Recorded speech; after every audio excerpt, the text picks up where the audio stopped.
Shalom, selamat pagi saudara-saudara yang terkasih. Kita akan awali ibadah pada pagi hari ini dengan menaikkan pujian Tuhan Kau Gembala Kami.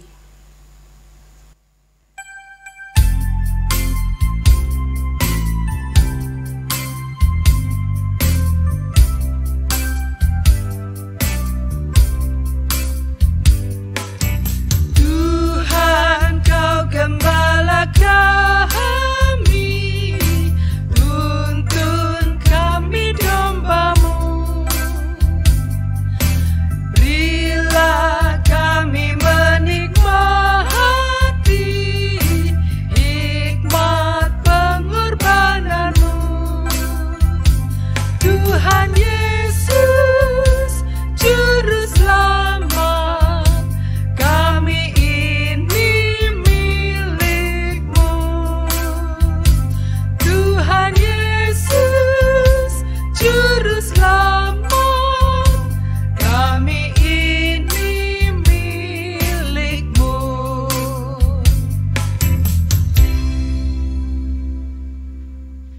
Jemaat yang dikasih Tuhan, kita mulai ibadah pada hari Minggu ini dengan pengakuan bahwa pertolongan kita berasal dari nama Allah yang menjadikan langit dan bumi, yang tidak pernah meninggalkan perbuatan tangannya, dan yang setia menggenapi perjanjiannya kekal selama-lamanya.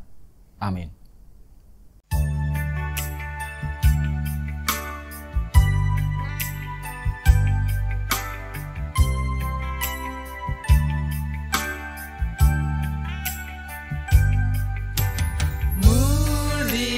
Muliakan Allah Bapa, muliakan Putranya, muliakan Roh Penghibur ketiganya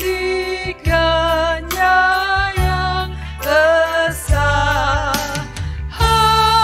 Haleluya, puji Dia kini dan selamanya.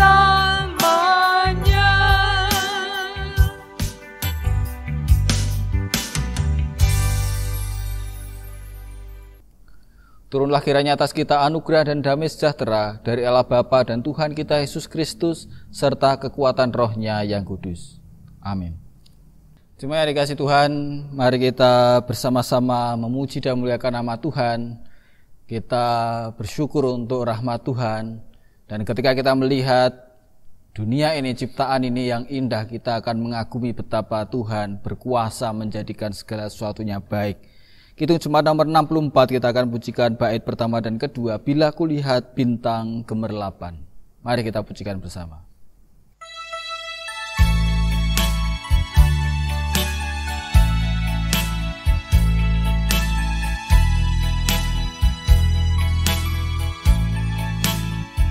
Bila kulihat bintang gemerlapan dan bunyi guru riuh terdengar, ya Tuhanku, tak putus aku heran melihat ciptaan-Mu yang besar. Maka jiwaku pun memuji-Mu, sungguh besar Kau Allahku. Maka jiwaku pun memuji-Mu, sungguh besar Kau Allahku.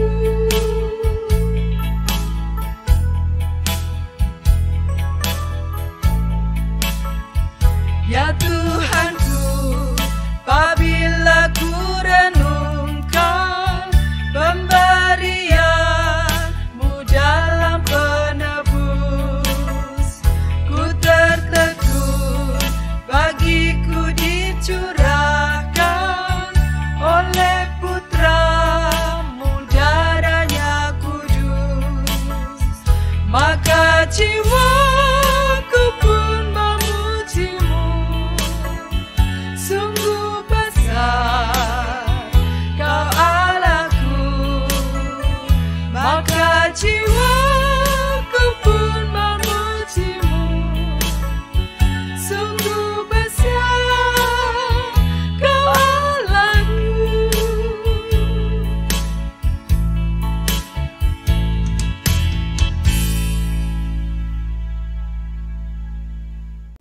Tuhan Yesus memberikan perintah baru untuk kita, yaitu perintah untuk mengasihi, sebagaimana kita baca dalam Matius 22 ayat 37 sampai yang ke-40 sebagai hukum yang terutama dalam kehidupan kita. Demikian bunyinya: Kasihilah Tuhan Allahmu dengan segenap hatimu dan dengan segenap jiwamu dan dengan segenap akal budimu. Itulah hukum yang terutama dan yang pertama. Dan hukum yang kedua yang sama dengan itu ialah, kasihilah sesamamu manusia seperti dirimu sendiri. Pada kedua hukum inilah tergantung seluruh hukum Taurat dan kitab para nabi. Jemaat yang dikasihi Tuhan, inilah perintah dari Tuhan Yesus Kristus supaya kita mengasihi Tuhan dan juga kita mengasihi saudara-saudari kita. Mari kita wujudkan dalam hidup kita sebagai murid-murid Tuhan Yesus yang diutus ke tengah-tengah dunia untuk mengasihinya dan juga mengasihi saudara-saudara kita. Dan kita menyadari bersama Bapak Ibu bahwa hidup kita tidak sempurna. Kegagalan demi kegagalan seringkali kita lakukan dalam hal mengasihi, baik itu mengasihi Tuhan maupun mengasihi saudara-saudari kita. Oleh karena itulah mari kita datang kepada Tuhan, kita mohon belas kasih pengampunannya. Mari kita mengakui dosa kita bersama-sama. Firman Tuhan berkata demikian, jikalau kita mengatakan bahwa kita tiada berbuat dosa, maka kita menipu diri kita sendiri dan kebenaran itu tiada pada kita. Oleh karena itu marilah kita berdoa dalam hati kita masing-masing. Ya Tuhan, Engkau Allah yang maha besar dan hebat. Kami mengaku bahwa seringkali kami telah berbuat dosa. Kami seringkali telah bersalah, undur, dan menyimpang dari segala ketetapan dan pesan-Mu ya Bapa.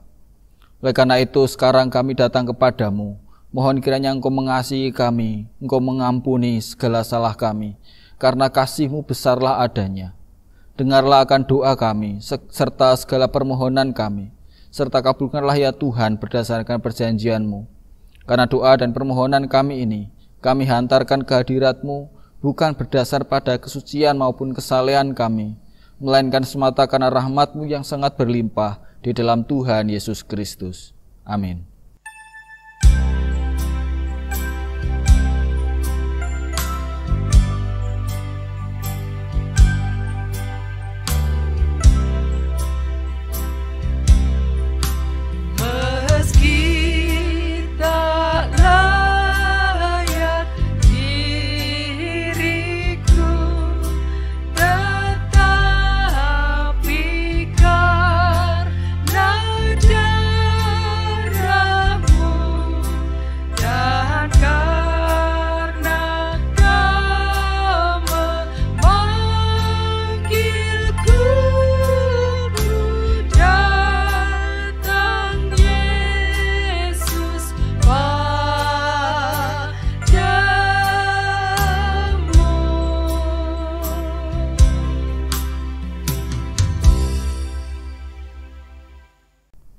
Jikalau kita mengakui segala dosa kita, maka Allah itu setia dan adil, sehingga Ia mengampuni segala dosa kita dan menyucikan kita dari segala kejahatan kita, sehingga kita mendapat keselamatan dan hidup yang kekal. Karena dengan anugerah itu kita diselamatkan oleh sebab iman. Maka hal itu bukannya pekerjaan kita, melainkan karunia Allah. Syukurlah kepada Allah, sebab anugerahnya yang tiada terkirakan itu. Amin.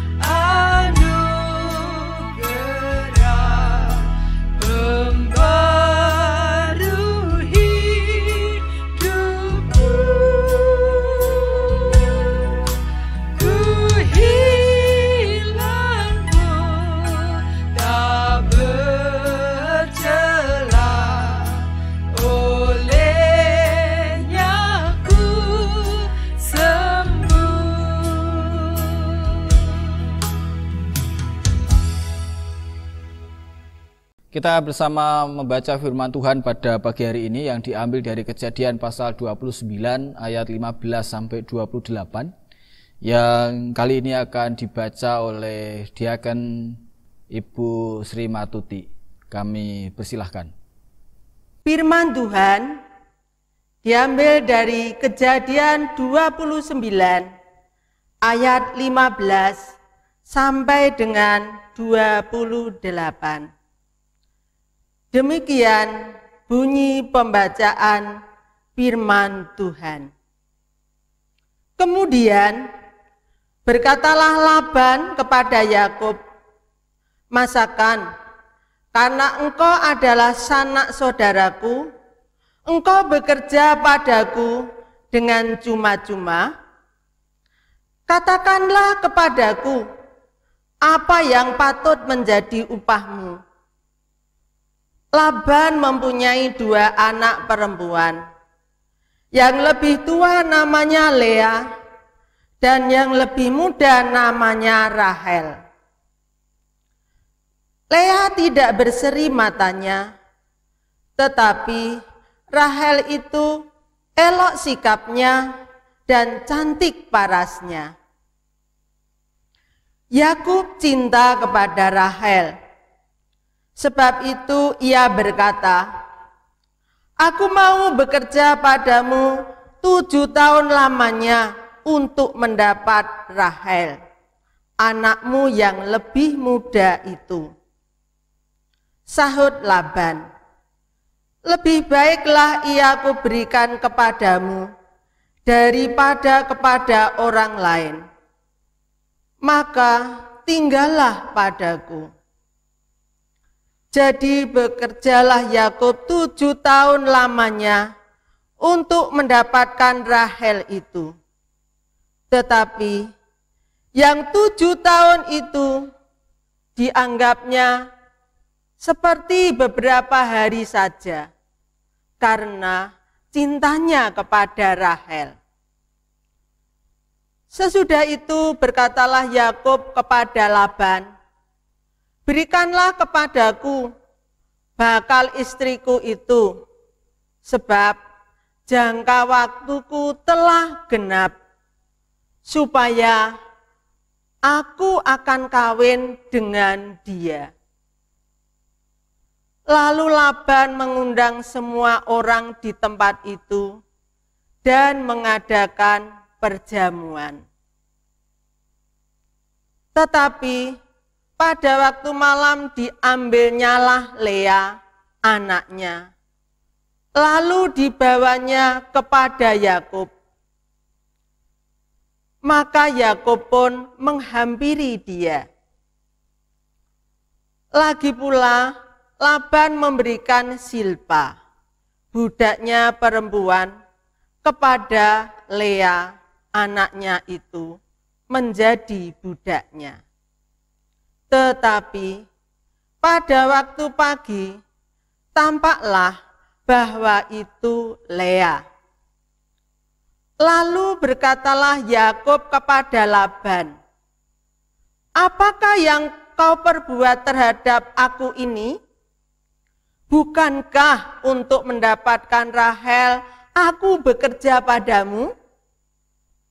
Mengapa engkau menipu aku?"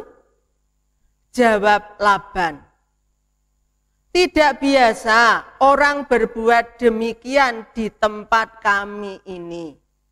Mengawinkan adiknya lebih dahulu daripada kakaknya. Genapilah dahulu 7 hari perkawinanmu dengan anakku ini. Kemudian anakku yang lain pun akan diberikan kepadamu sebagai upah, asal engkau bekerja pula padaku 7 tahun lagi." Maka Yakub berbuat demikian. Ia menggenapi ke-7 hari perkawinannya dengan Lea. Kemudian Laban memberikan kepadanya Rahel, anaknya itu, menjadi istrinya. Amin. Jemaat yang dikasihi Tuhan, mari kita menaikkan doa-doa syafaat kita kepada Allah. Mari kita berdoa. Bapa yang penuh kasih, kami bersyukur untuk kesempatan pagi hari ini. Kami boleh berkumpul dengan saudara-saudari kami, keluarga kami, di rumah kami masing-masing. Kiranya Tuhan yang hadir di tengah keluarga kami, dalam persekutuan kami, Tuhan yang memberkati kami di tengah-tengah pandemi ini, kami boleh tetap bersekutu, memuji, muliakan nama Tuhan, menghayati cinta kasih Tuhan, dan kami bersama menggumuli firman-Mu. Kiranya ibadah dalam keluarga kami masing-masing ini menjadi berkat untuk kami semua, meneguhkan, sekaligus juga menjadi petunjuk kehidupan dalam hidup kami. Bapa, kami berdoa untuk seluruh pergumulan hidup kami ya Bapa. Kami berdoa untuk saudara-saudari kami yang saat ini bergumul dalam berbagai kelemahan tubuhnya. Kami berdoa untuk Ibu Insri Ajeng di masa pemulihannya.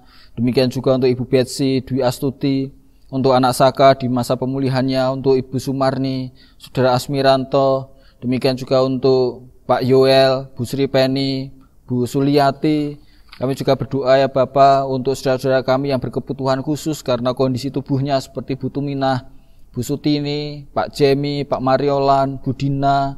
Demikian juga Bu Iswati, Bu Toeni. Kami berdoa juga untuk para lansia seperti Bu Sri Murbarina, Bu Katrin, Bu Naomi, Pak Basuki, Pak Wiloso Subagio, Bu Panija, Bu Sriana. Demikian juga Bu Sumini. Kami juga berdoa untuk Bu Sustiningsih, Bu Sumana, juga Bu Sudirman dan Bu Radiman. Tuhan yang memberikan pertolongan untuk saudara-saudari kami ini, untuk jemaat-Mu dalam segala kelemahan tubuhnya. Tuhan yang hadir memberikan keteguhan, memberikan kekuatan dan pemulihan.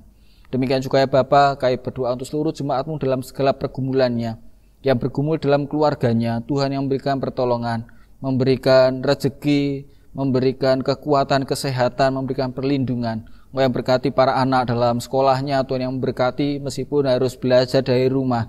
Tapi Tuhan yang memberikan pengetahuan, Tuhan juga yang menolong dalam tumbuh kembangnya. Demikian juga para pemuda, para remaja, generasi-generasi Tuhan ini kiranya boleh menjadi berkat dimanapun juga Tuhan tempatkan. Engkau yang melindungi dan menjaga mereka. Masa depan mereka ada dalam tangan kuasa-Mu.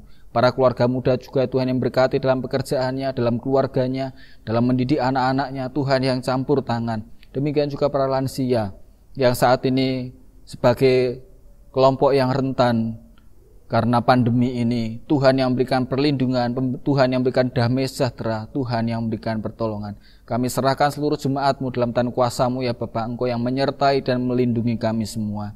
Bapak yang penuh kasih, kami juga berdoa untuk persekutuan kami sebagai satu tubuh Kristus. Kiranya Tuhan yang memberikan pertolongan kami untuk dapat saling mengasihi, untuk dapat saling peduli, terutama dalam situasi-situasi sulit seperti saat ini ya Bapak. Tuhan juga yang berkati dalam setiap pelayanan kami.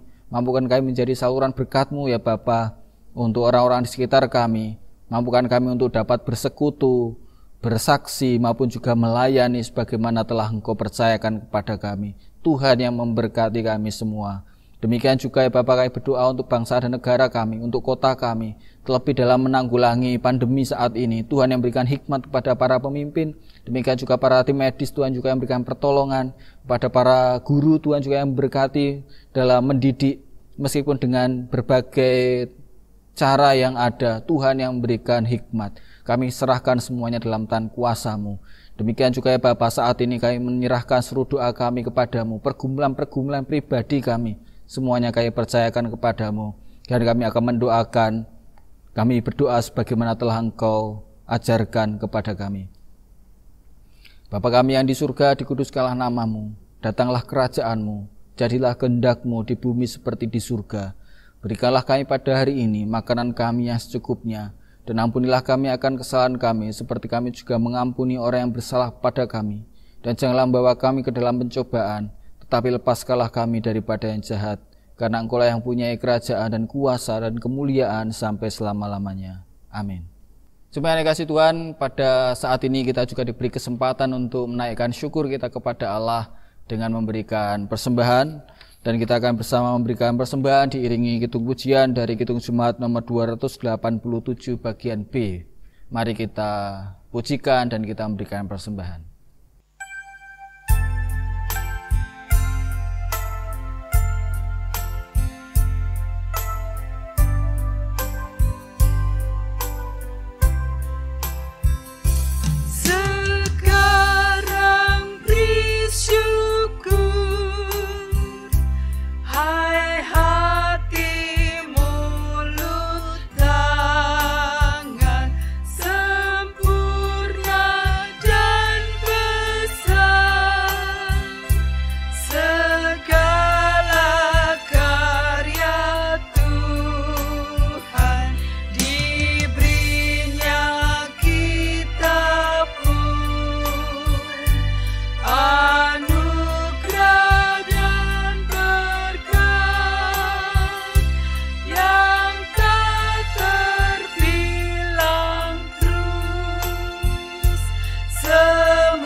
Mari kita persembahkan persembahan kita dengan doa. Mari kita berdoa.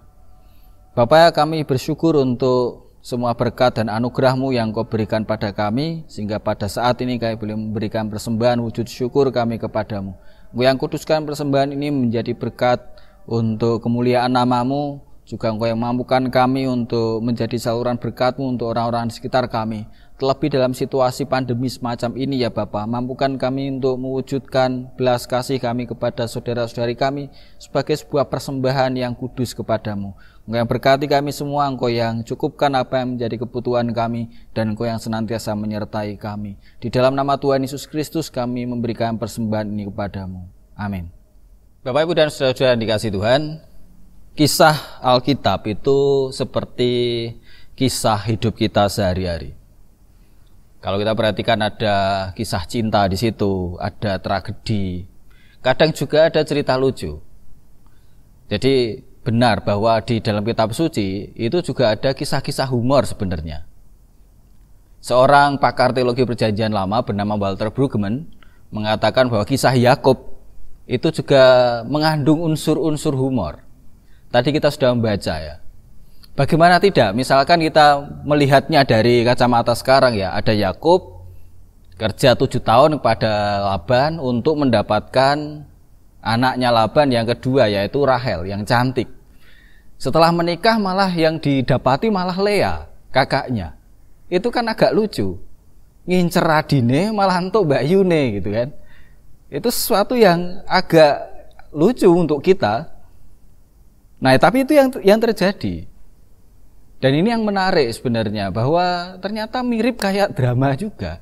Dan hidup kita juga kadang-kala seperti itu. Ada hal-hal yang lucu, ada yang menarik, ada yang menyedihkan. Tapi justru ini yang penting untuk kita. Dalam kisah yang sehari-hari semacam itu, justru Tuhan berkarya di sana.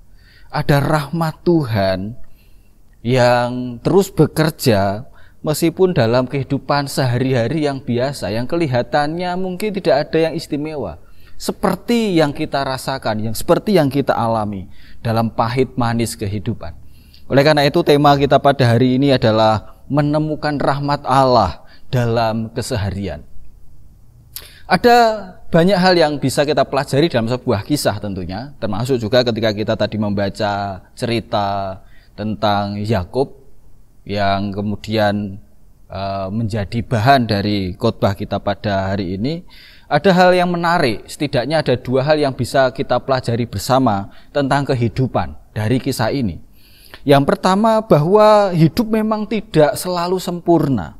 Bahkan bisa dikatakan hidup memang tidak ada yang sempurna. Tetapi dalam ketidaksempurnaan itu tetap ada hal-hal yang bisa dirayakan sebagai rahmat Allah. Maksudnya begini Bapak Ibu yang dikasihi Tuhan, untuk dapat menikmati hidup, merasa bahagia, itu tidak perlu menunggu hidup yang sempurna. Karena sepertinya hidup yang sempurna itu tidak ada. Kita tetap bisa menemukan kebahagiaan di dalam kehidupan kita yang sebenarnya biasa-biasa saja, yang juga tidak sempurna. Coba misalkan kita lihat tokoh-tokoh kita pada hari ini yang kita tadi telah baca bersama, tidak ada yang sempurna hidupnya. Tokoh utamanya misalkan Yakub. Yakub ya seperti yang kita ketahui anak kedua dari Ishak. Dia secara fisik kalah sama Esau kakaknya, gitu ya. Bahkan kita melihat dan Yakub akan selalu dikenang sebagai seorang penipu karena 2 kali menipu kakaknya. Tidak sempurna. Lalu kita melihat bersama Laban, ya bisnismen yang cukup baik, tapi juga jangan lupa bahwa di sini Laban juga menipu Yakub. Tadi sudah kita baca bersama, ya. Jadi menarik kan, Yakub itu pernah menipu kakaknya dan kini gantian ditipu oleh Laban. Penipu ditipu oleh penipu yang lain yang lebih senior mungkin. Lea juga demikian.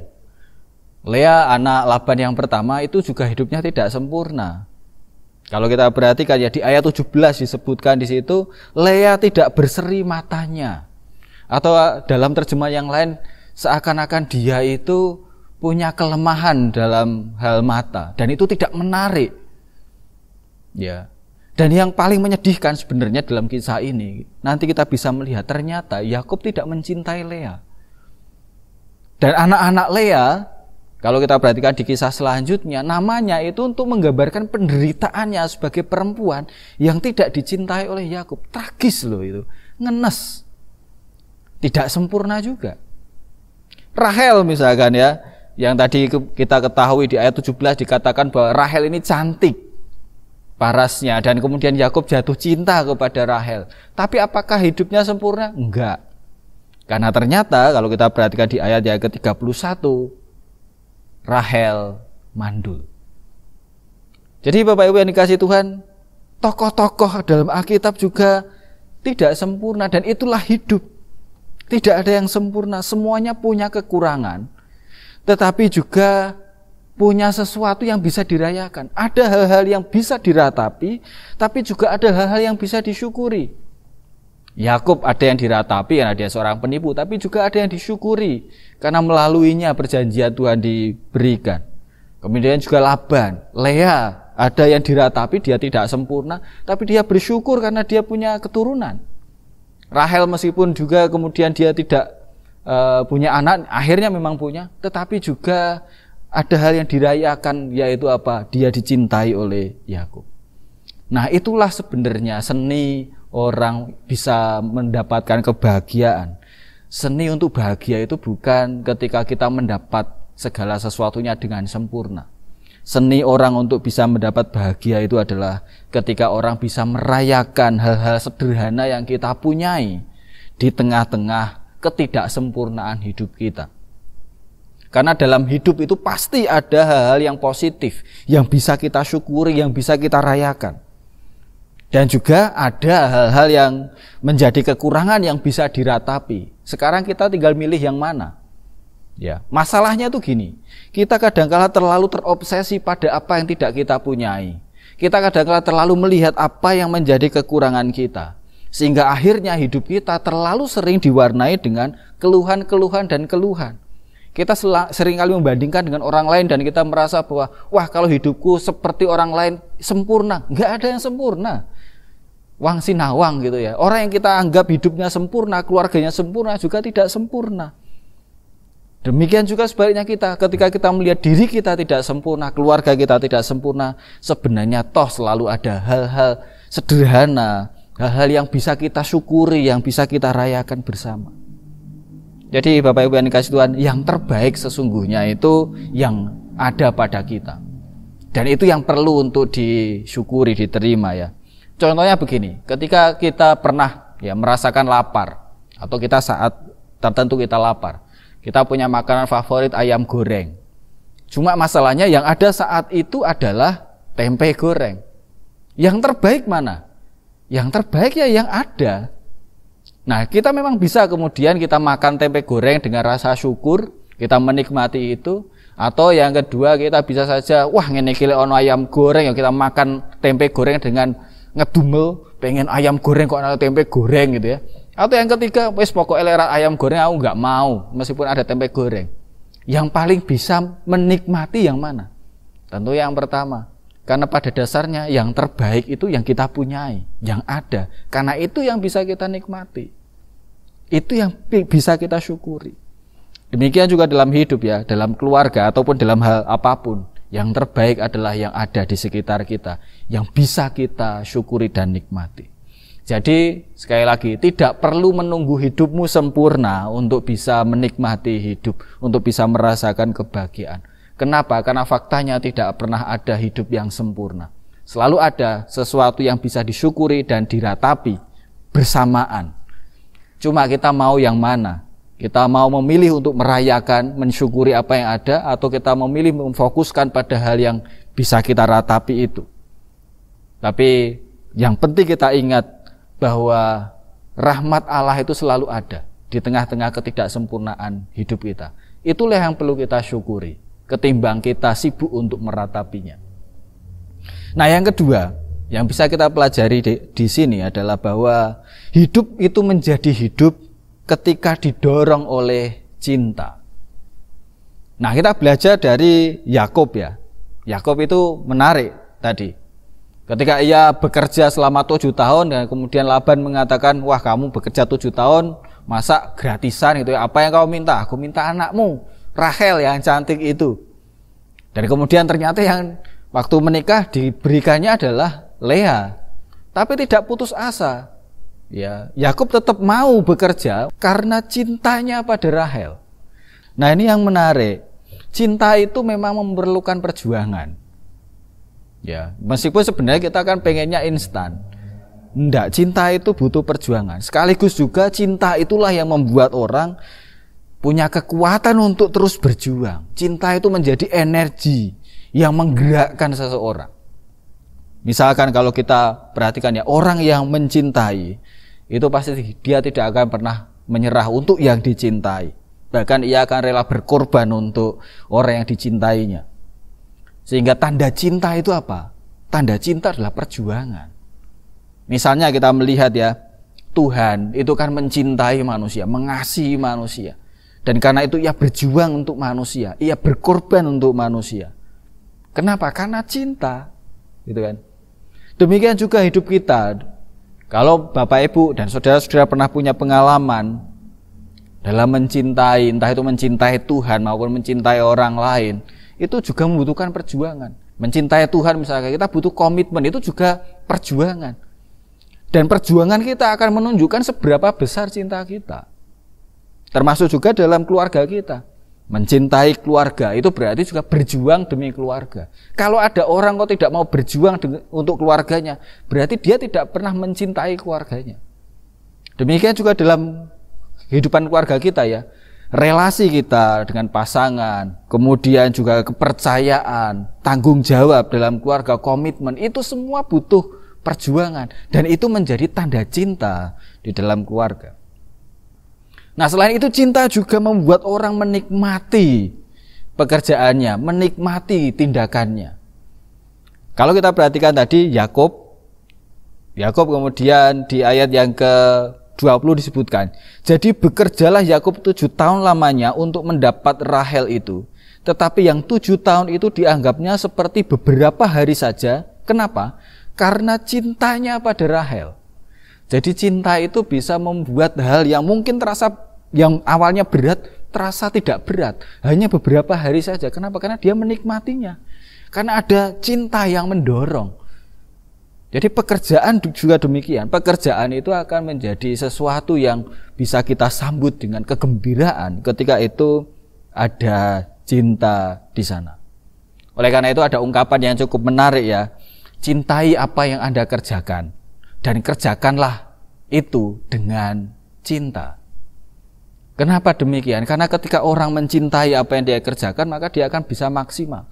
Dan ketika orang mengerjakannya dengan cinta, hasilnya juga akan maksimal juga. Oleh sebab itu, di sini pentingnya passion ya. Mungkin untuk anak-anak muda, orang perlu menemukan minatnya, bakatnya. Karena setiap orang yang menemukan itu, maka dia akan bisa bertumbuh dengan sangat baik. Ya, apapun juga yang dilakukan dengan cinta, itu hasilnya pasti akan baik. Entah itu dalam pekerjaan, dalam pelayanan kita, atau dalam setiap aktivitas kita, kalau dilandasi dengan cinta, pasti hasilnya semakin positif. Cuma masalahnya itu begini, tidak selalu kita menerima pekerjaan atau apapun itu seperti sesuatu yang kita sukai. Ya, kadang-kala kita terpaksa gitu kan, diperhadapkan dengan hal-hal atau pekerjaan yang tidak kita sukai. Wong memang adanya cuma itu. Gimana? Kalau seperti itu gimana? Nah, yang bisa kita lakukan kemudian adalah belajarlah untuk mencintai apa yang Anda kerjakan, apapun itu. Karena itu akan baik untuk kita. Ya, itu yang membuat pekerjaan atau aktivitas atau pelayanan kita menjadi bernilai, menjadi berharga, karena di dalamnya ada cinta.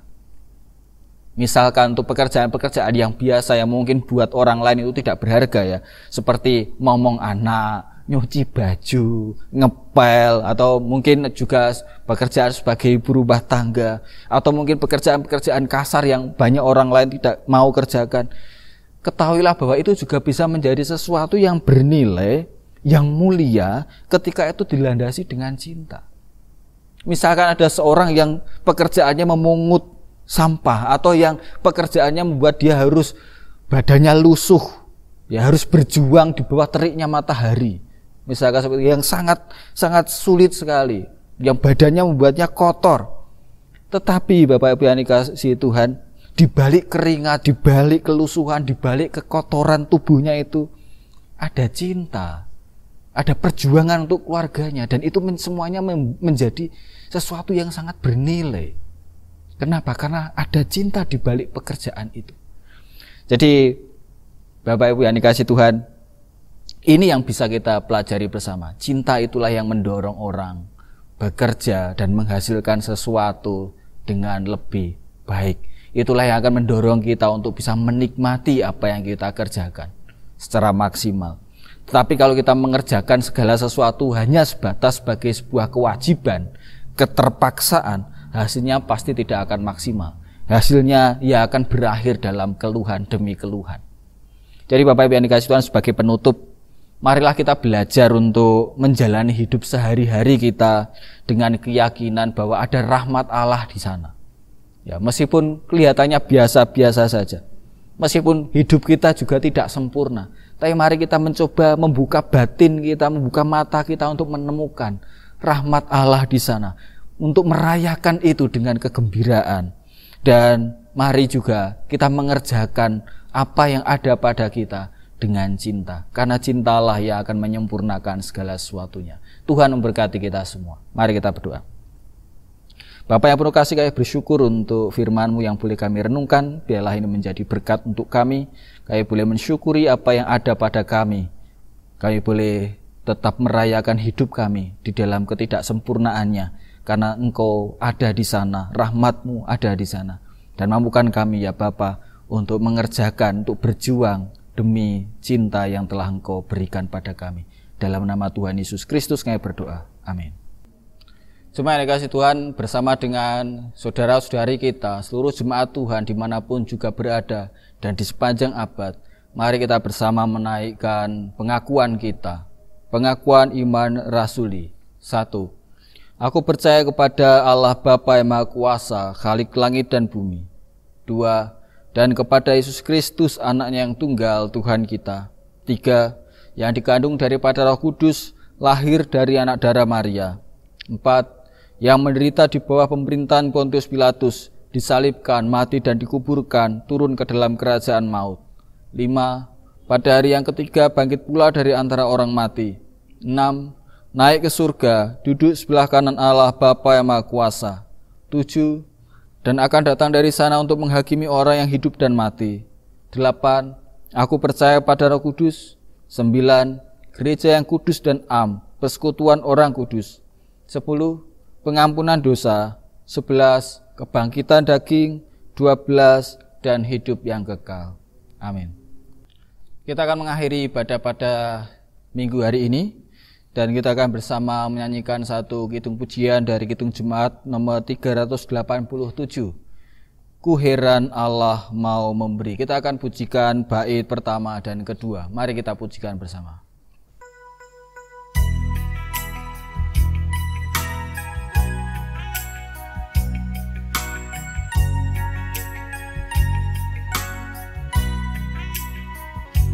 Ku heran Allah mau memberi rahmat-Nya padaku,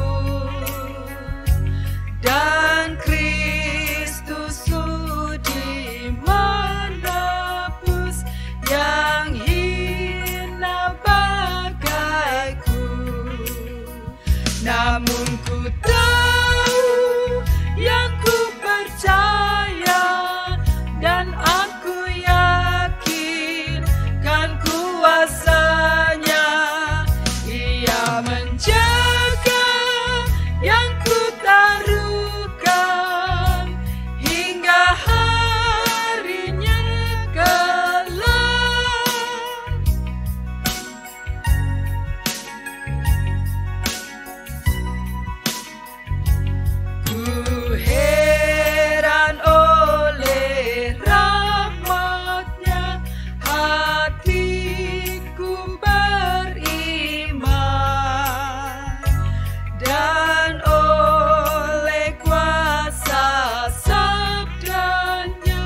Akhir dari ibadah ini marilah kita undur diri, arahkanlah hati dan pikiranmu kepada Tuhan. Syukurilah apa yang telah Tuhan berikan dalam hidup kita, temukanlah anugerah-Nya di dalam kehidupan kita sehari-hari. Kerjakan segala sesuatu dengan kasih dan Tuhan memberkati kita semua. Turunlah kiranya atas kita sekalian anugerah dan damai sejahtera dari Allah Bapa dan dari Tuhan kita Yesus Kristus serta persekutuan Roh-Nya yang kudus. Amin.